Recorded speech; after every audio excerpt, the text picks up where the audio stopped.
नमस्कार दोस्तों, स्वागत है आप सबका daily current affairs of 22 March 2022। Now before proceeding to today's class, let me remind you that आज के जो करंट अफेयर्स का पीडीएफ होने वाला है, इसको मैं डाउनलोडिंग सेक्शन में डाल दूंगा। You can download it directly from there.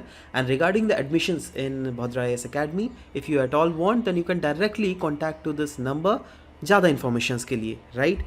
So anyways, let's start the today's topic. The first one is Ol Chiki. Now news में क्यों था, पहली बात तो क्योंकि देखो ओल्ड चिकी को जो है ना, पहली बार ओल्ड चिकी को बेसिकली उस लैंग्वेज से बेसिकली इंडियन कॉन्स्टिट्यूशन को लिखा जा रहा है। नाउ किन का ये लैंग्वेज है? ये बेसिकली संथली अल्फ़ाबेट है।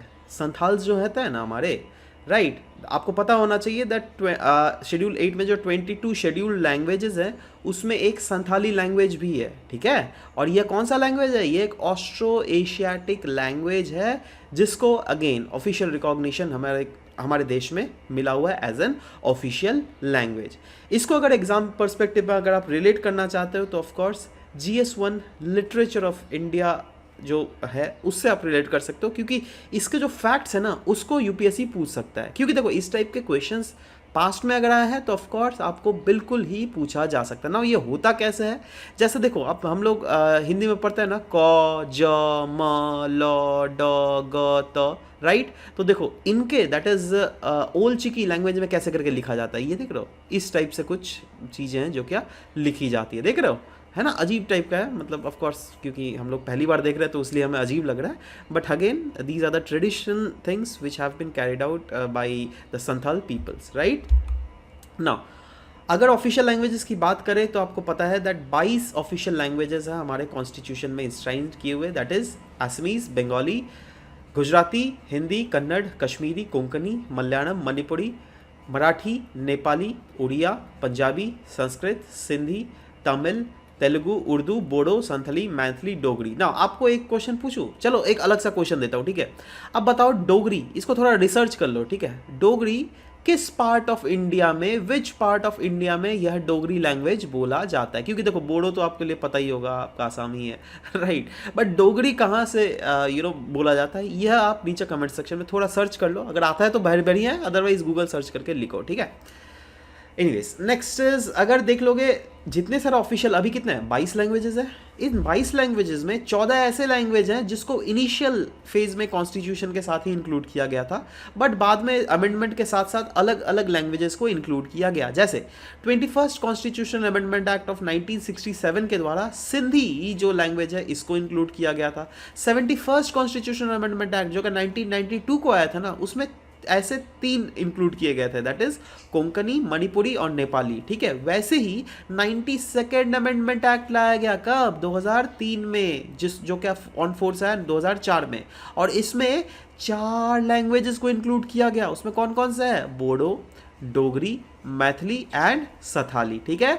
और इन संथाली लैंग्वेजेस का ही जो स्क्रिप्ट है ना, उसी को हम लोग कहते हैं ओल्ड चिकी, ठीक है? जो क्या आज का हमारा टॉपिक भी है। देखो पास्ट में क्वेश्चन भी इससे आया हुआ है, इसलिए मैं आपको बता दे रहा हूँ। 2008 में यूपीएससी सिविल सर्विसेज में ये डायरेक्ट क्वेश्चन पूछा गया था that under which one of the following constitutional amendment act 4 languages were added to the languages under the 8th schedule of the constitution, thereby raising the number to 22, ठीक है? तो वो कब add किया गया था? 2003 में, ठीक है? और इसमें 4 इसमें हम लोगों ने देखा था लैंग्वेज ऐड किए गए थे, राइट? और वो कौन सा था? 92nd कॉन्स्टिट्यूशनल अमेंडमेंट एक्ट, ठीक है? तो 92nd, देखो ये C will be the correct answer, ठीक है? यही ना देखा यार, देखो 92nd कॉन्स्टिट्यूशनल अमेंडमेंट एक्ट से ये 4 इंक्लूड किए गए थे, बोडो, डोगरी, मैथिली और संथाली, ठीक है? तो ये आपको ध्यान में रखना है। और इसी टाइप के देखो कितने भीतर में इन्होंने क्वेश्चन पूछ लिया ना। ये भी इन्होंने क्वेश्चन क्यों पूछा होगा? क्योंकि तब के समय में शायद 2007 में ये बहुत ज़्यादा न्यूज़ में रहा होगा, है ना? तो देखो अभी फिर से तो न्यूज़ में आ गया ना। फिर से जब न्यूज़ में आया तो पास्ट ईयर में क्वेश्चंस भी हम लोगों ने देख लिया था, हाँ भैया पास्ट ईयर के क्वेश्चंस में इन्होंने पूछा हुआ है, ठीक है? तो हम लोग क्यों ना पढ़े यार, है ना? एनीवेज, अब जब संथाली पीपल के बारे में भी थोड़ा जान ही लेते हैं यार, क्योंकि यू नेवर नो कब कहाँ से क्वेश्चन पूछ ले ये लोग, है ना? 2011 सेंसस अगर देख लीजिएगा, उसके आधार पर अराउंड 70 लाख पीपल है जो क्या संथाली है, जो कि ऑफ कोर्स इंडिया में हमारा इनहैबिट कर रहे हैं। सिर्फ इंडिया में ही नहीं, इंडिया के साथ साथ बांग्लादेश, भूटान और नेपाल में भी आपको संथाल पीपल देखने को मिलेंगे, ठीक है। झारखंड एज अ स्टेट अगर ले लोगे तो सबसे बड़ा जो झारखंड का ट्राइबल ग्रुप है ना वो संथाल्स ही हैं, ठीक है। अच्छा, मतलब झारखंड में तो संथाल मिलते ही है, कंफर्म हो गया। अब बताइए तो और इंडिया के कौन कौन अलग अलग स्टेट्स हैं जहाँ पे संथाल मिलते हैं? वो है असम, त्रिपुरा, बिहार, छत्तीसगढ़, उड़ीसा और वेस्ट बंगाल के रीजन में, मतलब ओवरऑल ईस्टर्न और north eastern part of India में ओवरऑल आपको ये संथाल्स देखने को मिलेंगे, ठीक है। नेक्स्ट जो न्यूज़ लिया गया दोस्तों, इंडियाज आर्म्स, बेसिकली देखो हम जो आर्म्स एंड एम्यूनिशंस जो इंपोर्ट करते हैं ना बाहर से, उसके डेटा बेसिकली सिग्निफाई किया गया था। हिंदू के ही आज का आर्टिकल अगर आप देख लीजिएगा तो आपको यहाँ पर मिल जाएगा, ठीक है। अच्छा, अब देखिए ये exam utility point of view से GS3 इंडिया सिक्योरिटी में आप क्लियरली इसके एस्पेक्ट्स इंक्लूड कर सकते हैं ना। इसके एस्पेक्ट्स बोले तो क्या है भैया? देखो इसके एस्पेक्ट्स मतलब ये जो ग्राफ दिया गया ना, देखो ग्राफिकल रिप्रेजेंटेशन किया गया सन 2000 में, सन 2010 और सन 2022, राइट। अभी अगर ओवरऑल ट्रांजिशन अगर देख लीजिएगा समय के साथ साथ ऑलमोस्ट है ना 2021 तक अगर देखिएगा, रशिया ही जो है ना वो डोमिनेंट था। इंडिया, हम जो इतना ज़्यादा आर्म को इंपोर्ट करते थे ना विदेशों से, उसमें रशिया जो था वो एक डोमिनेंट कंट्री था, समझ रहे हो बात। बट अभी देख रहे हो, अभी फ्रांस ने लीड ले लिया है, देख रहे हो, ये क्लियर सा बात है।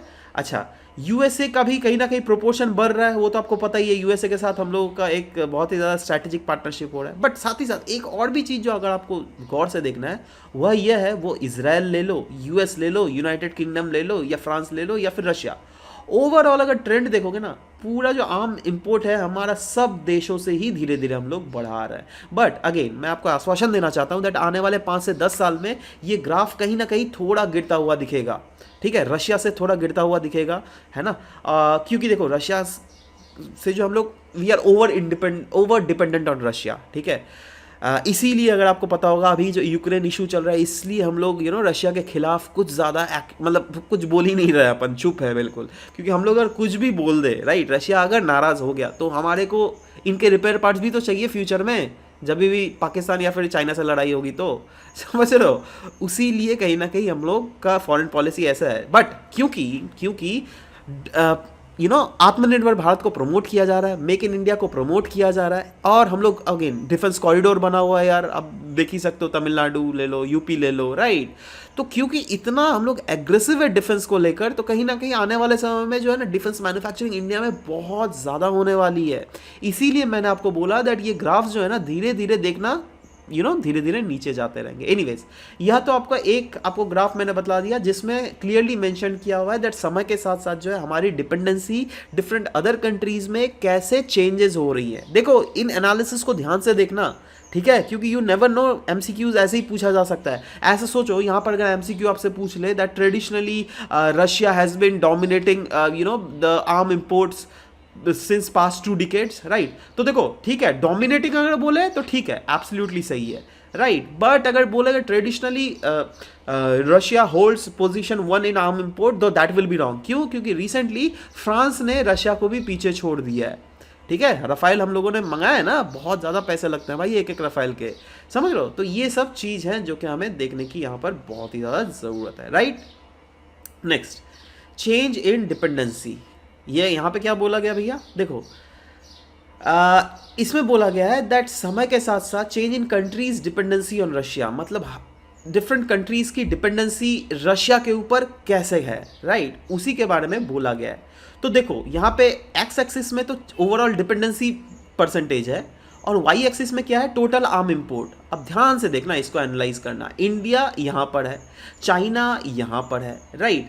तो ध्यान से देख रहे हो। अब इंडिया की देखो टोटल आर्म इंपोर्ट्स अगर देख लोगे फ्रॉम द रशिया बिटवीन 2021, तो उसके हिसाब से तो अनडाउटेडली हम लोग टर्म्स में बहुत ही ज़्यादा इंपोर्ट कर रहे हैं। बट हमारी डिपेंडेंसी जो है ना, मतलब हमारा जो percentage of imports from Russia है, ऐसा नहीं है दैट हम 100% रशिया के ऊपर ही निर्भर है। क्योंकि अगर हम 100% रहते तो हमारा जो है ग्रीन में ग्राफ आ जाता, जो कि चाइना का है, इजिप्ट का है, अल्जीरिया का है, इराक का है, कजाकिस्तान का है। ये लोग बहुत ही ज़्यादा, इनकी डिपेंडेंसी रशिया के ऊपर हद से ज़्यादा है। बट हमारे भले ही इंपोर्ट ज़्यादा है रशिया से, बट हमारी डिपेंडेंसी रशिया के ऊपर उतना ज़्यादा नहीं है, इससे समझ रहे हो मैं क्या बोलना चाहता हूँ? इससे यह आप समझ रहे हो दैट हमने अपना बास्केट को डाइवर्सिफाई करके रखा है, जो कि बहुत ही अच्छा एक फॉरेन पॉलिसी के हिसाब से आप बिल्कुल, या फिर defence policy, strategic defence policy आप कंसिडर कर सकते हो, ठीक है। ये देखो, मेरा आपको इन जो ग्राफ्स है इसको एनालाइज करने का पॉइंट ऑफ व्यू यही है, जिससे आप इन एनालिसिस को एक दिमाग में फिट करके रखो दैट हाँ this is what the analysis, क्योंकि ultimately you are not only preparing for your prelims, right? Eventually you will be giving your mains as well, right? और आपका सिलेबस और यूपीएससी का सिलेबस तो सेम ही कर दिया इन्होंने, है ना? तो अगेन कोशिश कीजिए दैट पॉइंट ऑफ व्यू जो आपका रहेगा वो थोड़ा मैच्योर्ड पॉइंट ऑफ व्यू रहे, राइट? नेक्स्ट इज वही चीज़, फिर से डिपेंडेंसी रेशियो के बारे में बात की गई है यहाँ पर, राइट? देखो डिपेंडेंसी अगेन इंडिया के भले ही, अगर देखो total arm imports from Russia भले ही हमारा ओवरऑल एब्सोल्यूट टर्म्स में ज़्यादा है, बट डिपेंडेंसी रेशियो अगर देख लोगे, right, share of Russian arms in the total arms imported वो चाइना का रिस्पेक्टिवली ज़्यादा है हमसे, ठीक है? वो क्लियरली आपको दिख ही रहा है ना? मतलब वो उनका प्रोपोर्शन जो है ना, चाइना से वो लोग ज़्यादा आर्म इम्पोर्ट करते हैं as compare to other countries, ठीक है? क्योंकि देखो यूएस तो उसकी मदद नहीं करेगा, ठीक है? यूरोपियन कंट्रीज भी अगेन यूएस की अलाई है, इसलिए उतना ज़्यादा मदद नहीं करेगी, बट हमारा फॉरेन पॉलिसी ऐसा है जिससे कि हम सबके दोस्त हैं, है ना? दुश्मन किसी के नहीं होना चाहिए। एनीवेज यही चीज़ है। नेक्स्ट जो दोस्तों न्यूज़ है, इसको आप एग्जाम यूटिलिटी पर्सपेक्टिव से प्रीलिम्स में ही ये इंपॉर्टेंट है, सच मेंस में शायद ही आपको इससे कुछ भी एप्लीकेशन है। अगेन एक्सट्रैक्ट किया गया है असम ट्रिब्यून से, राइट? बोर्दोलॉय ट्रॉफी के बारे में न्यूज़ था, राइट? तो यहाँ पे क्लियरली वन लाइनर क्वेश्चन को पूछा जा सकता है दैट बोर्दोलॉय ट्रॉफी जो है किस गेम से रिलेटेड है, तो आपको ध्यान में रहना चाहिए दैट इज़ फुटबॉल, ठीक है? ये फुटबॉल टूर्नामेंट अगेन पूरा अगर इसका है वो लोकप्रिय गोपीनाथ बोर्दोलॉय ट्रॉफी, ठीक है? भारत में, ये आपको पता होना चाहिए। एनीवेज आप लोग को तो पता होगा यार। Next is Gandhi Khadar fund. Now ये पता है द हिंदू के एक छोटा सा कॉर्नर में ये न्यूज़ था, है ना? आप पिछले बार यूपीएससी का क्वेश्चन उठा के देख लीजिएगा, 2 क्वेश्चन इन्होंने ऐसे पूछा है, कॉर्नर वाले न्यूज़ को उठाकर इन्होंने पूछ दिया था, ठीक है, पास्ट में। तो वैसे ही अगेन पूछा जा सकता है, राइट? क्योंकि this was a incident which took place in 1922, this was published in the article of the Hindu the year 1922, और अभी ये फिर से हम लोग अगेन मार्च 22 में ये पब्लिश हुआ था, तो फिर से क्यों नहीं मतलब पब्लिश हो सकता है, राइट? मतलब अभी इसको जस्ट एक क्या करता है ना दैट हिंदू भी अपने आप को ट्रिब्यूट देती है ना, अपने लिगेसी को, राइट? तो पुराने वाले पेपर से ये लोग छाप देती है, but again this is very much important for our prelims as well as mains. वो क्या था, GS1 से आप इसको रिलेट कर सकते हैं, इंडियन हिस्ट्री, राइट? एक छोटा सा बहुत ही इंपॉर्टेंट फैक्ट है जो कि आपको याद रहे ना, गांधी खादर फंड के रिलेटेड है, राइट? नाउ आपको पता होना चाहिए दैट गांधी जी ने अफगान बहुत ज़्यादा, खादर मतलब क्या, खादी है यार, कुछ अलग सा नहीं है, ठीक है? तो गांधी जी बहुत ज़्यादा खादी को प्रमोट करते थे, वो यही सोचते थे दैट यार ये खादी को अगर प्रमोट करोगे तो ये अगेन हम लोग का कॉटेज इंडस्ट्री तो प्रमोट होगा ही, बट साथ ही साथ जो हमारी जो ट्रेडिशनल हैंडीक्राफ्ट इंडस्ट्री है वो भी रिवाइव कर सकेगी। और पंडित मालवीय ने भी जो है यही चीज़ बोला था, इन्होंने एडवाइस किया था दैट देखो फॉरेन क्लोथिंग जो भी आप यूज़ कर रहे हो उसको डिस्कार्ड कर दो, जिससे क्या खादी का यूजेज बढ़ेगा, जिससे हमारी ओवरऑल देश की कॉटेज इंडस्ट्री प्रमोट होगी, राइट? और इसी के साथ वो प्रमोट क्या करना चाहते थे, स्वदेशी को, राइट? और उन्होंने प्रपोजल भी दिया था ऑफ गांधी खादर फंड, जो क्या प्रमोट करेगी द यूज ऑफ खादर और साथ ही साथ ऑर्गेनाइज करेगी लार्ज प्रोडक्शन ऑफ खादर, ठीक है? तो बेसिकली आपको जस्ट ये तो एज अ फैक्ट याद रहना चाहिए दैट हाँ पंडित मालवीय जी ने जो है आपका जाकर गांधी खादर फंड के बारे में अभी प्रपोजल दिया था, ठीक है? ये सब याद रखिए और कुछ नहीं, और खादर फंड किस लिए है वो से भी याद रखिए, खत्म बात। नेक्स्ट दोस्तों, EWS कोटा के रिलेटेड 2 बड़े बड़े आर्टिकल्स थे, राइट? इसलिए मैंने क्या सोचा है दैट मैंने जो आपको अभी जो ये वाला आर्टिकल मैं डिस्कस करूंगा ना, ये वाला और नेक्स्ट वाला स्लाइड में, वो प्रीलिम्स पर्सपेक्टिव में रहने वाला है, राइट? और मैंने एक मेंस का क्वेश्चन आपको पिच किया है, राइट? और वो मेंस का क्वेश्चन जो है वो मैं एनालिटिक रखूंगा, राइट? मतलब जो भी आज के आर्टिकल में आया है उसके बेसिस के आधार पे मैं वह वाला डिस्कस करूंगा। क्लियर है यहाँ पर? चलो, तो EWS quota, supreme court basically petition hear करेगी दैट EWS कोटा में जो 8 लाख का जो ये बैंडविड्थ है बोला गया है ना, दैट जैसे देखो OBC का एक नॉन क्रीमी लेयर है, पता होता है ना आपको, उस नॉन क्रीमी लेयर में यह है दैट OBC का 27% जो कोटा दिया हुआ रहता है ना OBC में, वो आपको तभी मिलेगा जब उस आप नॉन क्रीमी लेयर में लाई करते हो, ठीक है? वैसे ही ईडब्ल्यूएस का भी कोटा रखा गया, तो उसका भी तो कुछ तो एक पैसा रखेगा ना जी, तो वो भी उन्होंने 8 लाख ही रख दिया था सरकार ने, ठीक है।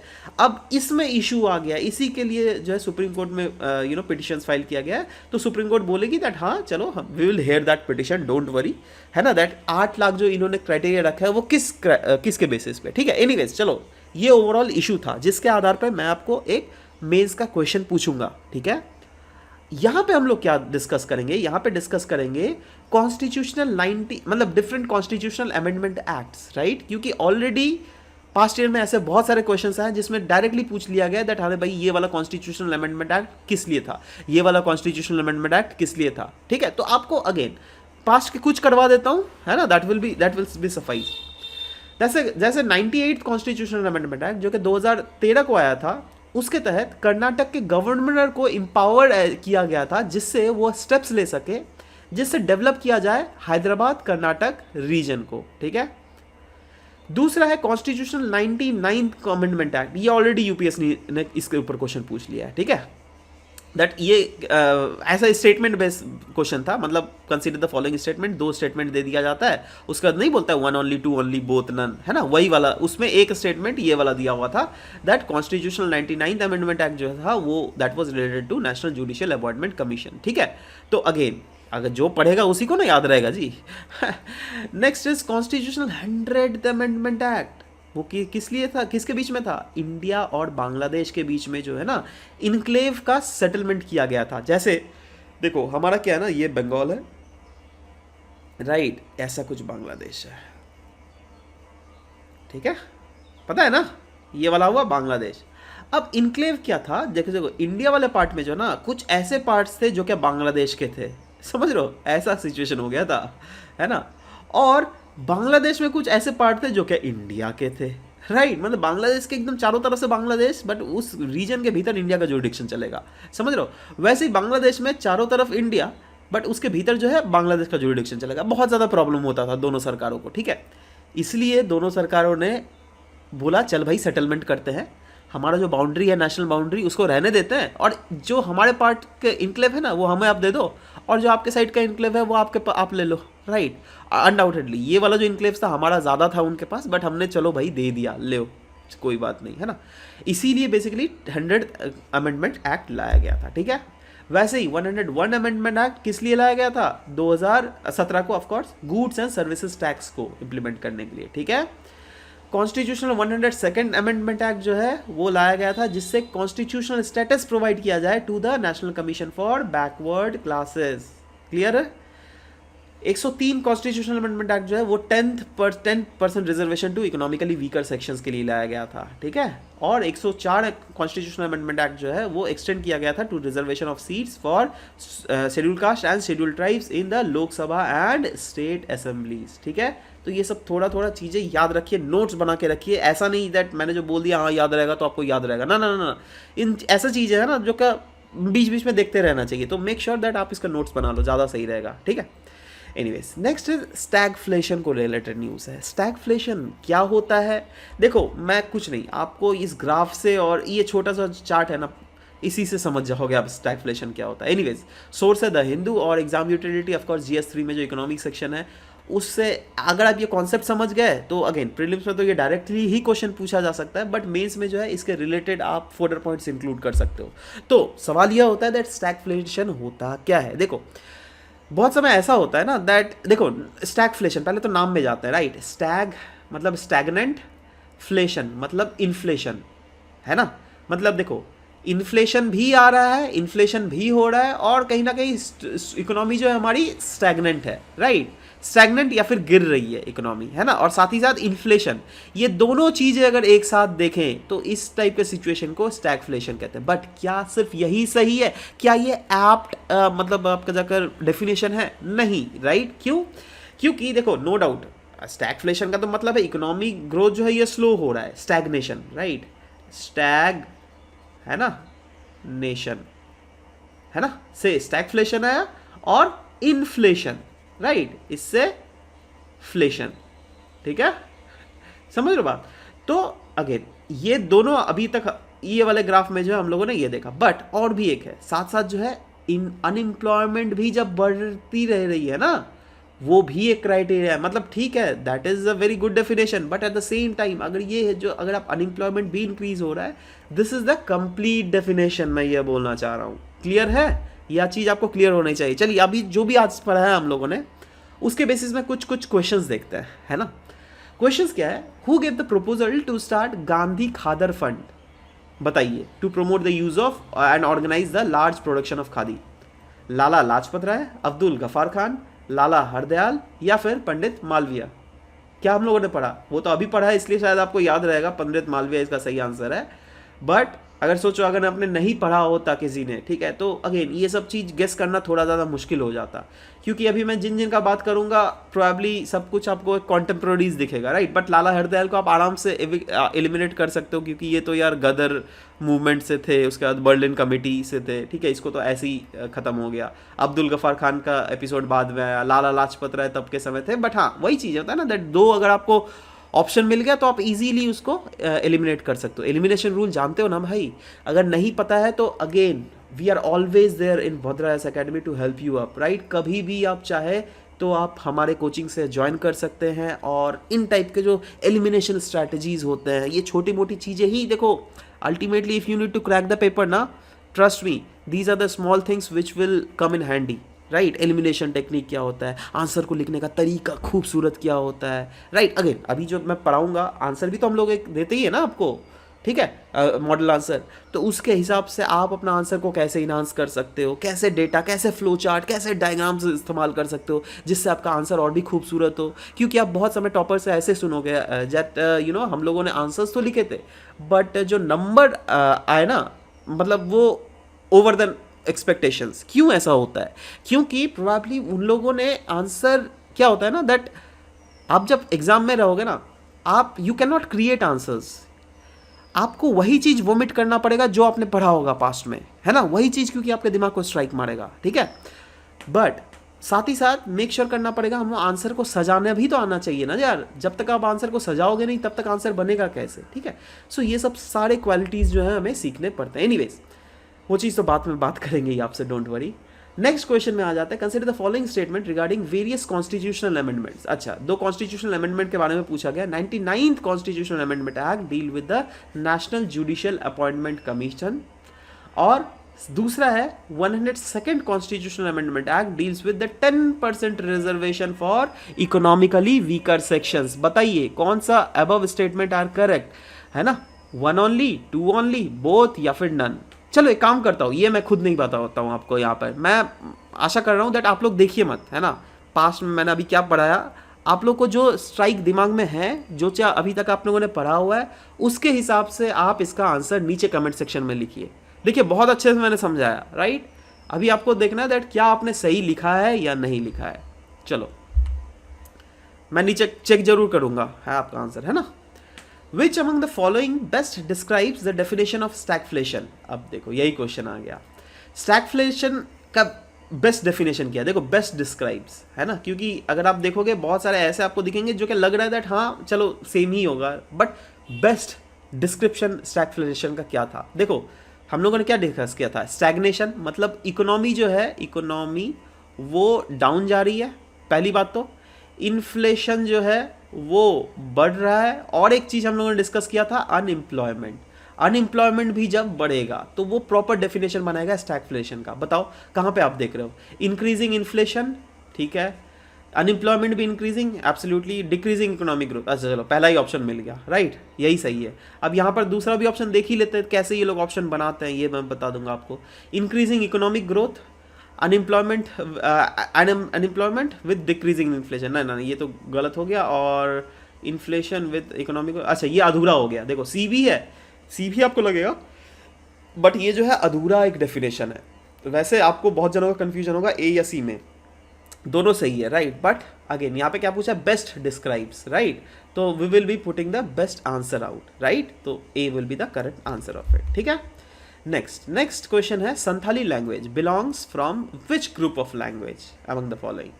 ए Dravidian, B Austro Asiatic, Indo Aryan, या फिर तिब्बतो बर्मीज? बताइए। इसका सही आंसर है ऑस्ट्रो एशियाटिक। हम लोगों ने ऑलरेडी डिस्कस भी किया इसके रिलेटेड, ठीक है।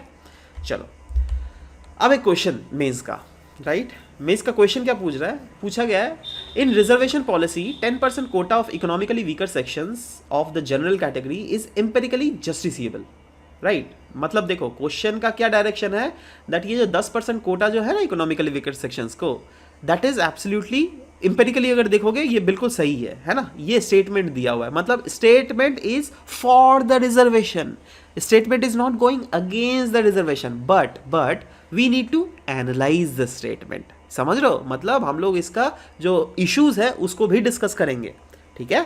तो ओवरऑल इसको स्टार्ट कैसे करोगे? अगेन एक होता है इंट्रोडक्शन, एक होता है बॉडी, एक होता है कंक्लूजन, ठीक है? 3 पार्ट होता है ना दोस्तों।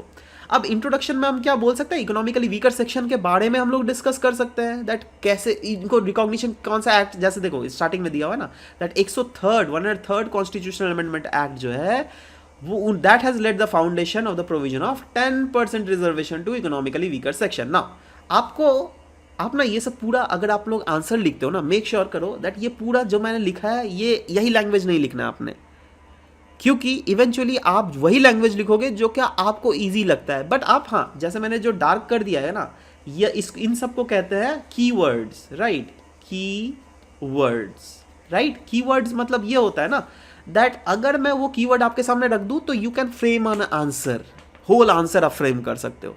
अब मैंने अगर आपके सामने सिर्फ एक एक्ट रखा, ये सोचो, ये एज अ कीवर्ड रखा, ठीक है, एक्ट है ना, एंड द है ना, क्या आप इस दोनों से ये बोला पूरा आंसर को लिख सकते हो? नहीं, राइट? बट स्टिल अगर मैं आपके सामने 103rd कॉन्स्टिट्यूशनल अमेंडमेंट एक्ट और वेलफेयर ये दो रख दिया ना, आप ये पूरा सेंटेंस आप खुद से लिख सकते हो। समझ रहे हो बात? मतलब समझ गया ना कीवर्ड्स का क्या इंपॉर्टेंस होता है ना? चलो, तो ये तो खैर आप स्टार्टिंग में लिख दिया, चलो भैया इससे जो है 10% रिजर्वेशन मिला, और इसको इसलिए इनैक्ट किया गया था जिससे जो पुअर सेक्शन है among the unreserve category people उनको फायदा मिल सके, ठीक है? चलो ठीक है।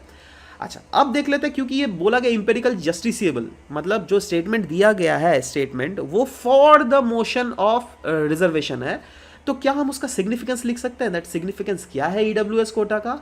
इसका यही सिग्निफिकेंस है दैट ये एड्रेस करता है इनइक्वालिटी, और ये कोटा जो है बहुत ज़्यादा प्रोग्रेसिव है। ऑफ कोर्स भाई, क्योंकि गरीबों को रिजर्वेशन मिल रहा है ना, जो इकोनॉमिकली वीकर सेक्शन है उनको रिजर्वेशन मिल रहा है। कास्ट बेस्ड रिजर्वेशन जो है उसको भी हम लोग प्रोग्रेसिव ही बोलते हैं, बट अभी जो है ना उस पर आप क्रिटिसिज्म ले सकते हो दैट जो अमीर है उनको भी रिजर्वेशन मिल जाता है, ठीक है? So that is the biggest criticism of caste based reservation, right? But इसमें वो क्रिटिसिज्म नहीं है, ये इसका इसीलिए तो इसका सिग्निफिकेंस लिखा गया दैट ये जो है इनइक्वालिटीज जो हो रही है ना अपर कास्ट लोगों के बीच में भी, उसको ये गैप अप फिल करता है, राइट? दूसरा है ये रिड्यूस करता है caste based discrimination, that is it is a stepping stone in gradually removing the stigma which is associated with reservation which has historically been related with the caste। मतलब एक stigma जो attached है उस stigma से हटा देता है, and ये कास्ट बेस्ड डिस्क्रिमिनेशन को बिल्कुल ऑल टुगेदर हटा देता है, राइट? मतलब एज अ सोसाइटी जो है we are stepping on to the progressive folds, right? Next is the reservation is based on income, जो क्या of course it would give constitutional recognition to the poor from upper caste. देखिएगा अभी तक का कोई recognition था अपर कास्ट के poor लोगों का? नहीं, राइट? यही एकमात्र रिकॉग्निशन उनको मिला हुआ है अभी, अगर टेक्निकली अगर देखोगे तो, राइट? नहीं। Next is concerns and issues. Concern क्या है भैया, इश्यूज क्या है, मतलब क्या आर्ग्यूमेंट हम दे सकते हैं अगेंस्ट द ईडब्ल्यूएस कोटा? देखो सबसे बड़ा जो आप आर्ग्यूमेंट दे सकते हो वो है इंदिरा सोनी केस। 1992 में उन्होंने एक एक कैप लगा दिया था 50% का रिजर्वेशन के ऊपर, दैट 50% से ज़्यादा जो है रिजर्वेशन हो ही नहीं सकता कोई भी कैटेगरी में, ठीक है? क्योंकि बाकी 50% जो है वो जनरल लोगों को भी तो सर्व करना है ना। अब सरकार क्या बोल रही है, दैट ठीक है, हम कहाँ जनरल लोगों को इसमें घुसा रहे हैं, हम तो जनरल लोगों को इसमें घुसा ही नहीं रहे हैं, हम तो यहीं से जनरल लोगों को भी रिजर्वेशन दे रहे हैं, बट उन जनरल लोगों को दे रहे हैं जो क्या गरीब है, ठीक है? और उनको भी कितना, मैक्स सिर्फ 10% ही तो दे रहे हैं ना, बाकी 40% मेजॉरिटी जो है अभी भी नॉर्मल के पास है, ठीक है? ये है। Next is the problem of income threshold of 8 lakh per annum, ठीक है? ये एक बहुत बड़ा प्रॉब्लम यहाँ पे बोला जा रहा है दैट देखो ये जो 8 लाख पर एनम जो है ये किसके बेसिस पे आप ले गए हो? क्योंकि अगर नेशनल सैंपल सर्वे अगर देख लोगे जो कि कंडक्ट किया गया था, उसमें यह बताया गया था that around 99% of Indian population house hold जो है ना इसी ब्रैकेट में पड़ती है, जो कि 8 लाख पर एनम से कम कमाने वाली, ठीक है, ऐसा 99% लोग हैं, ठीक है, तो आप ये कैटेगरी कहाँ से लाए, ठीक है। Next is reservation based entirely on economic criteria is not an all in one solution. जी हाँ, आप जो रिजर्वेशन ले आ रहे हो entirely on economic criteria, is it an all in one solution? क्योंकि अगेन फैमिली इनकम जो है वो भी तो एक पैरामीटर है ना। आप खुद सोचो, बहुत सारे जॉइंट फैमिलीज में रहते हैं, राइट, तो ओवरऑल फैमिली भी तो कभी प्रमोट करती है। बट अगेन ये सब तो खैर वही बोला ना, दैट इस टाइप के पॉइंट्स जो है ना, you can put just in order to collate the points that you have, right. अगर इससे बाहर भी अगर आपके पास कोई पॉइंट है ना, ऐसा मत सोचो दैट बिल्कुल नहीं इंक्लूड कर पाओगे। एक काम करो ना, मैं आपका आंसर चेक करूंगा, आई प्रॉमिस इट, राइट। आप नीचे कमेंट सेक्शन में तो लिखो, आप सिर्फ यही लिख देना दैट उसको किस पार्ट में आपने इंक्लूड किया है ना, मतलब argument against that reservation policy, आप हेडिंग दे देना और उसके बाद वो वाला पॉइंट लिख देना। I will surely check it, don't worry, right. Now what is the conclusion? Conclusion आप यहाँ पे क्या रखोगे? कंक्लूजन रख सकते हो दैट देखो, रिजर्वेशन जो है अनडाउटेडली एडवर्सली इफेक्ट करता ही है हर एक कैटेगरीज को। क्यों? क्योंकि ये कंपटीशन जो पूल है ना, उसको रिड्यूस कर देता है। इसलिए एक ऑल्टरनेटिव स्ट्रैटेजी आप सुझा सकते हो। वो क्या है? वह यह है दैट कहीं ना कहीं हमें जो रिजर्वेशन का जो बेनिफिट है ना, उसको स्प्रेड कर देना पड़ेगा ज़्यादा से ज़्यादा लोगों में, जिससे इंश्योर किया जाए इंडिविजुअल्स जो है वह यूज़ कर सके रिजर्वेशन को, बट अपने लाइफ टाइम में सिर्फ एक ही बार यूज़ कर सके, 10 बार नहीं। दैट हाँ नौकरी लेने के लिए भी रिजर्वेशन यूज़ कर रहे हैं, एजुकेशनल इंस्टीट्यूट में घुसने के लिए भी रिजर्वेशन यूज़ कर रहा है, ऐसा नहीं। कोई एक बार रिजर्वेशन लो, बड़ा वाला रिजर्वेशन खत्म करो उसके बाद, ठीक है। तो ऐसा अगर करेंगे तो कहीं ना कहीं हमारा सोसाइटी जो है और भी ज़्यादा प्रोग्रेसिव के तरफ आगे बढ़ेगा, right. So this was all about the discussion that we had for this very session. मिलते हैं नेक्स्ट क्लास में। टिल देन, अगर आपने डाउनलोड नहीं किया पीडीएफ तो बिल्कुल डाउनलोड कर लीजिएगा, राइट। मिलते हैं दोस्तों नेक्स्ट क्लास में। Bye bye, take care, thank you for listening to the whole video, thank you very much.